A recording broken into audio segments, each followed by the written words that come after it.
Their hard work fuels the country's economic growth. Their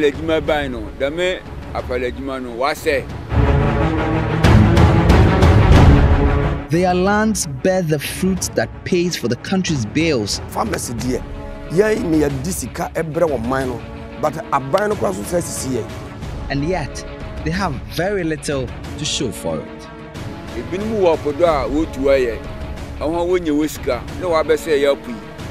The people, when you talk to them, you realize that they are highly disappointed. That even if the oil is not being extracted in the community, at least it's in their coast, and they also need to benefit.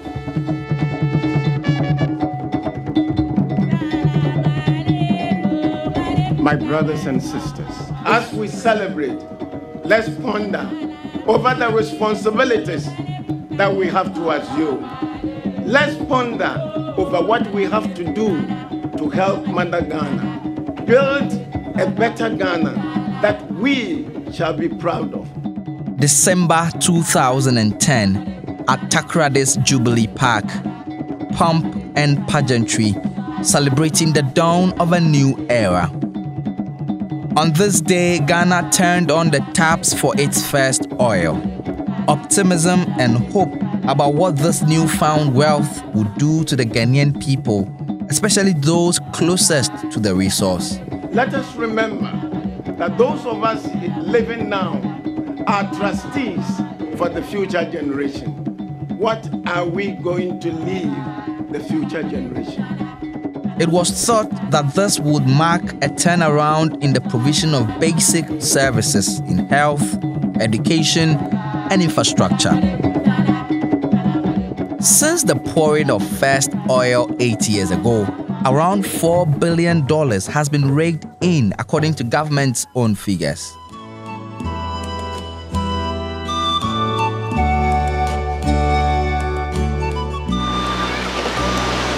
Ghana, a country blessed with gold, oil, manganese, bauxite, timber, and more.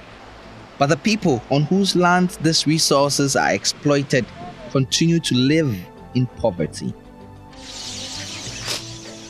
My name is Justice Baidu, and in this program for JoyNews, I would be in the heart of one of Ghana's most resource-endowed regions, the Western region, to find out how a resource-rich land continues to be the home of some of the country's poorest and most deprived. I am making a journey to Cape 3 Points. This is the geographical reference point for Ghana's Jubilee oil fields. This is Ghana's southernmost part, lying some 50 kilometers away from Ghana's oil epicenter. Day by day, the people of Cape 3 Points just count the number of helicopters that fly above their heads onto the fields. People keep talking about Cape 3 Points as the oil city. There's no money here, but if you drive here from wherever you are, all you see is poverty. Because there is nothing here, many of the young people have gone into illegal mining. Life is basic here. Many of the people in Cape 3 Points are mainly into farming and fishing. Every day they tell us the crude oil is drilled in the sea, but they don't respect those of us by the seashore.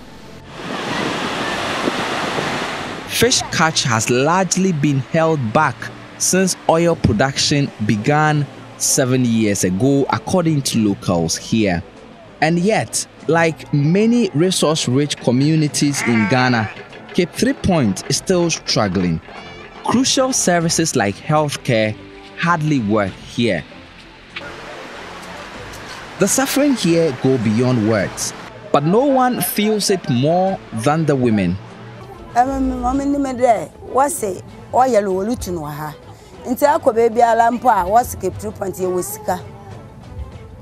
said they are drilling the oil off the shores of Cape 3 Points. But look at our roads alone. Now we are locked up in this town. We can't go anywhere. Now we have to endure twice of this travel time from what we used to. How can we be close to the oil and be like this?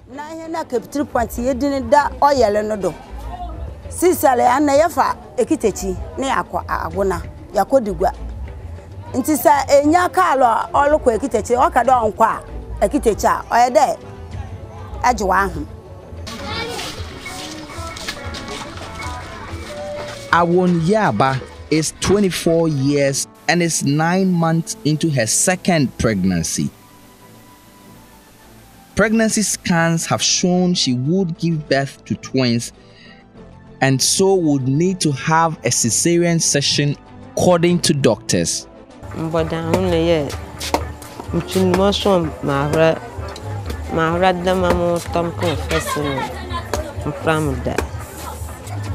I cough. My pregnancy is taking a toll on me. The doctor advised that I frequent the hospital so I can be monitored. But because the road went bad, I haven't been able to go to the hospital again. The closest health facility to Cape 3 Point is 20 kilometers from here. Cape 3 Point has always been a difficult town to live in. So bad were things that once upon a time, women in labor were transported in canoes over the sea to give birth. When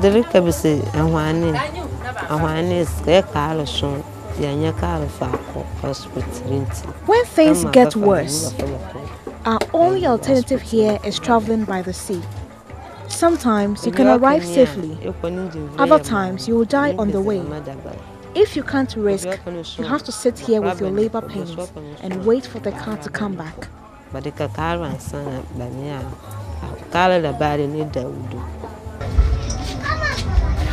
Awon Yaba's mother saw her little sister drown at sea while in a canoe being transported on the sea to deliver in a nearby town 5 years ago.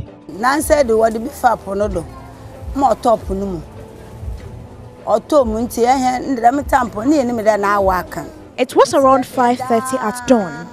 We heard loud calls in the town that a woman who was in labor and being transported to the next community to deliver had fallen into the sea.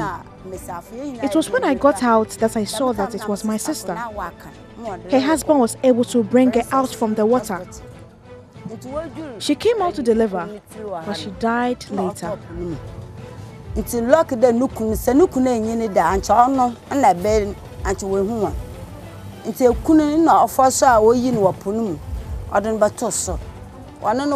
Princess. Always no nature by 5:30 and none we. My sister ban or day because I would so As for this, it's a problem because as for labor, when it starts, there's nothing stopping it. So you can't get a car. It's either you deliver or die. Na nipa enya car lankwe na awe so entum nwe. Oyede ewu na ewu.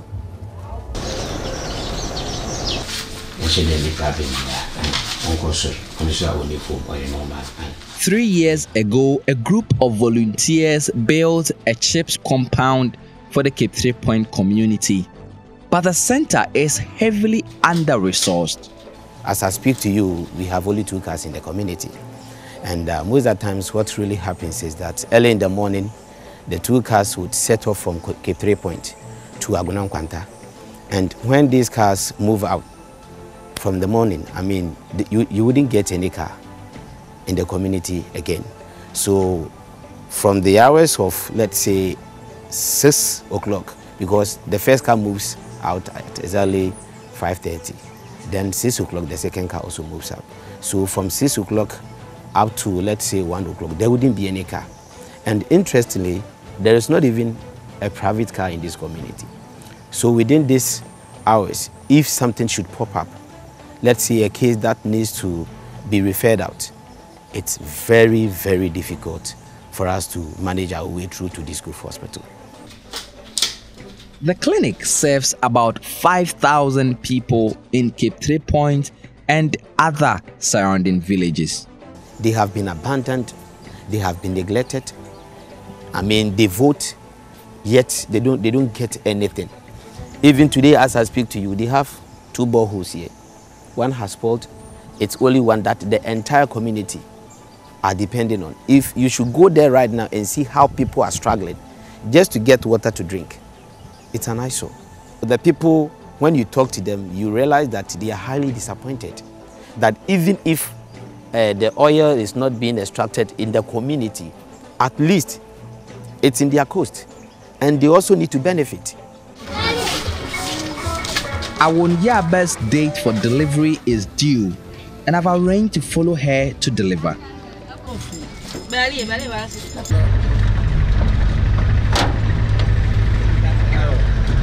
It's the height of the rainy season, and the roads leading to Cape 3 Point is at its worst.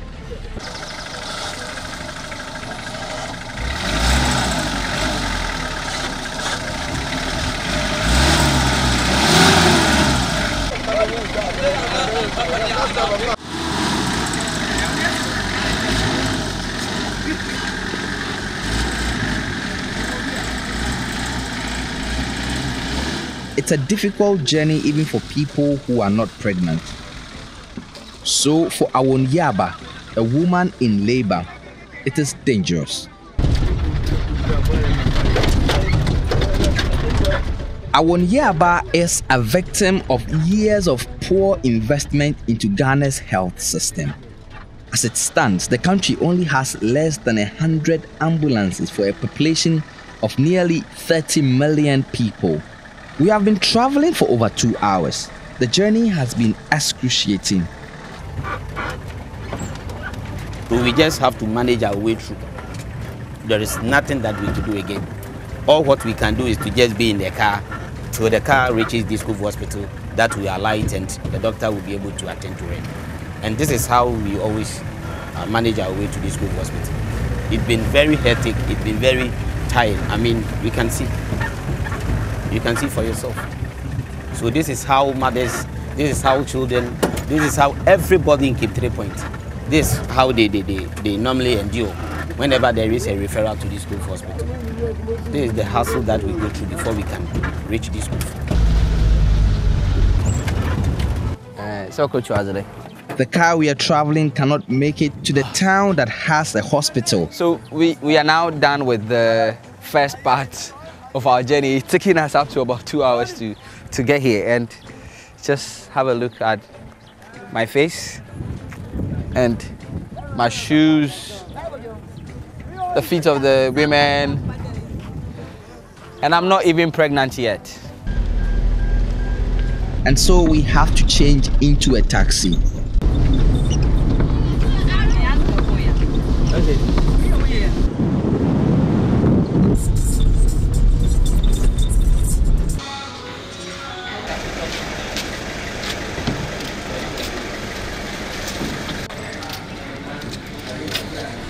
After nearly 6 hours at the Discove Hospital, it turns out the cesarean session cannot be done here because the machines at the hospital's theater 2 aren't working. It had to take another 2.5-hour journey to the regional capital, Sekondi, to have it done. Awonyaba was lucky and delivered her twins, but many other women in Ghana aren't. For every 100,000 Ghanaian women who go into labor, 350 still die while giving birth.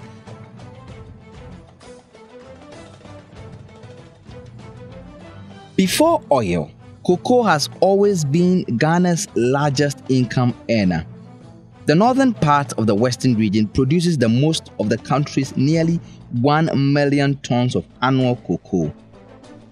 And yet, like Cape 3 Point and the communities that produce the oil, they too continue to bear the brunt of underdevelopment.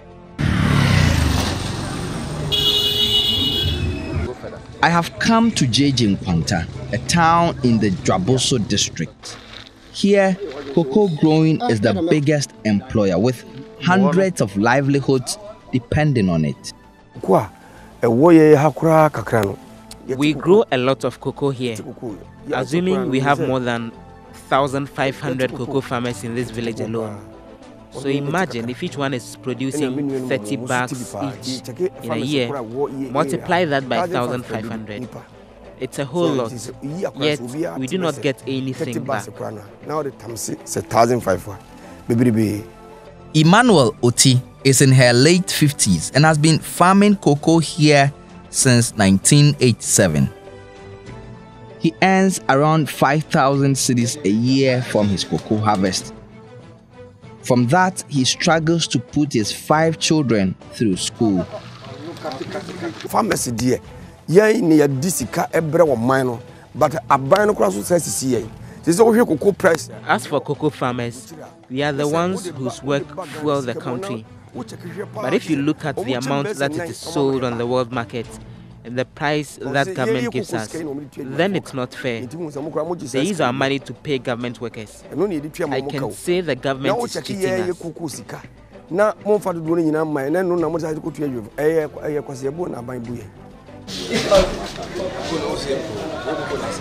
Joshua Na is a cocoa buyer who works in JJ Nkwanta. He has been in this business for over 10 years.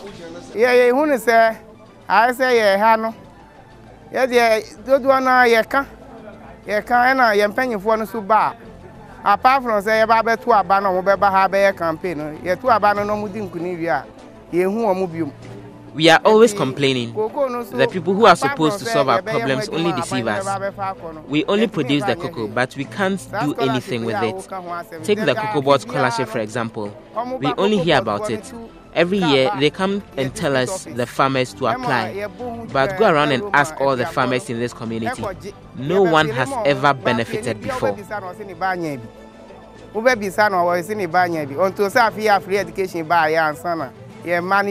We have one money being a vehicle.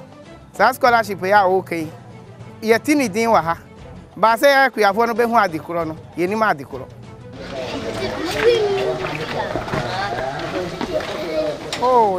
The situation has put a lot of farmers off. In fact, most of them are leaving the cocoa farming business. Getting cocoa ready for the export market is a tedious job requiring many hands and investment. But these men and women endure the back-breaking venture. I have come to one of the farms where harvesting is ongoing. Here I meet Ebenezer Tete, a 3rd-generation cocoa farmer. Baby bi wo ho a ese ka kokra kofa kuku ebia ne medie ya yetu agu ho ikura hwe baby a yefri a yeko hata kuku yi so afu na na da ho yi. It affects us a lot. There are places that are far from the market, and yet there are no roads. Look at where my farm is. We have to walk and carry the cocoa bags on our shoulders. Because the roads are bad, no car wants to come here. Last time I met you, I made train say petrol pipe no try. Bra me bre ya ansana me copper rubber bi a me de chichire ya ansana me tumi eto aso. Adwuma ni nyina ye ne na we ya ye boy a wo hu no say ye fa no wanwan neti wo beti no wanwan ne sisa wo be sisa no wanwan no abo no group uwi a ya san atwen abegu aboye. So ahu we wie ya ye boy ye fa no wanwan sa uwi a. The cocoa job is a tedious one. Not meant for one person. You have to harvest it one by one, crack them open one by one, and do everything one by one. It is not a one-man's job. You need to spend on laborers, the people to crack, those who would carry. By the time you are done, you lose everything. Funny back, so a day 25 Ghana cedis. To funny paper for 100 Ghana. So, being so, Sani pa for no moon to mean team, he said the next day must have bet to us. To be we no, or more be boa no bet charge you, or more best were go boy, he said, yes, were on bet charge you, or more be to bet charge you, baby, and obey no nature scanning in our cup. JJ Nkwanta is one of hundreds, probably thousands of farming communities hidden in large swaths of cocoa farmland this side of Ghana. The history has it that then President J.J. Rawlings in the early 90s flew a helicopter to this village.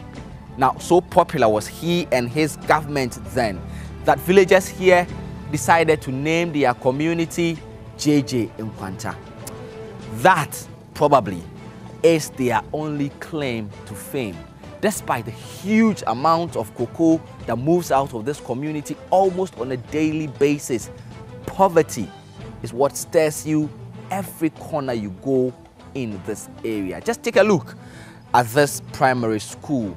It goes only up to primary 6. It's the only school in this community of about 1,000 people. Now, when children are done here, they will now have to make a 10-kilometer walk to the nearest community where they will then be able to access junior high school education. It's almost as if life is non-existent in JJ Nkwanta.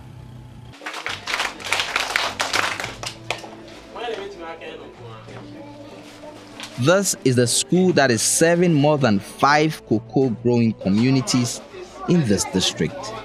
A lot of schools in this district are like this. Ghana bags in excess of 1 billion cedis every year from the sale of cocoa. It is on the backs of these people that the country gets its cocoa money. The government of President Mahama invested heavily in the Cocoa Roads project, which sought to improve on the road network of cocoa communities like JJ Nkwanta. The project sought to invest about 1.6 billion cedis for roads in these areas alone. That went a long way in rehabilitating many of these roads, but it was woefully inadequate. The new government has put that project on hold until a value for money audit is done. The new NPP government wants to decentralize infrastructure spending to the district level, but its one constituency, $1 million initiative is yet to start more than a year into office. As the benefits of the country's resources fail to trickle down to the people who produce the most of the wealth, inequalities would continue to fester. The people at the heart of this economic boom keep watching and waiting that someday, somehow, they would have a bite at the so-called national cake. For Hotline, my name is Justice Baidu.